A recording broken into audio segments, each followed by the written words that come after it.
The album, you know, it's Yeah, like it's yeah, such yeah. a big Because that album. was such a long time span too. You Yeah, didn't know what was going to be added. exactly. Yeah. So I'm calling. I'm like, man, did the song make the album?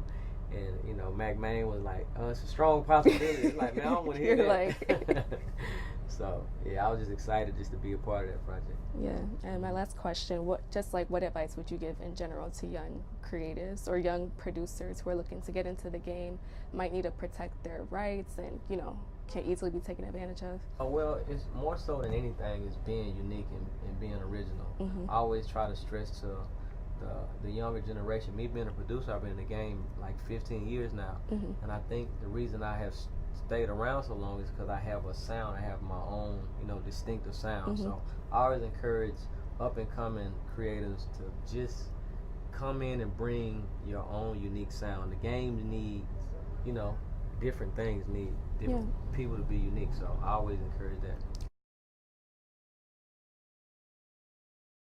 This is Beth Leon, and I was born in Tustin, California. So both my parents immigrated from Mexico. They're both from Mexico State. So yeah, they both came here to the U.S. like 20 years ago. One big thing that I think that not a lot of people think of is language, because a lot of people back home like start losing the language really fast. Like I know people from school like don't want to speak Spanish, and my parents always like reinforce of speaking Spanish. So that's a big thing that brings us together, because everyone in my family speaks Spanish, and my parents do know some English. My dad knows the most, but like every time we started speaking English at home, they would just be like, no, I'm not speaking. Back home, like I feel there's kind of a little bubble where like I never really experienced much like again speaking Spanish, because a lot of the people speak Spanish. I didn't really experience that thing until like I was already like the old like teenager, and I did experience it once, but like these people would look at us because we were speaking Spanish. I've had more of it here in the U.S. like just speaking, like my parents came with me freshman year, and like we would obviously be speaking Spanish, and people would just look at us like, are you lost? Which we kind of were, but it's still rude.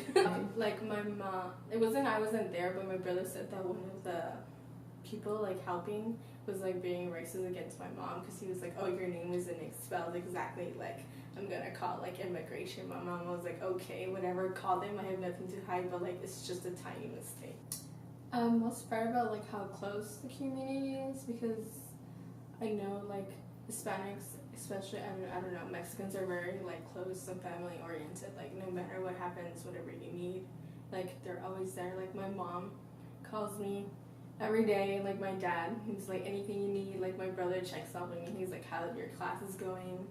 Like my aunt, she sometimes texts me and she's like, hey, how's school going? Like and whenever I go home, they make like a big deal, and they're like, oh, like let me cook all your favorite Mexican foods, because I know you can't eat them there. And they like legit ask me what I want to eat for like a week straight.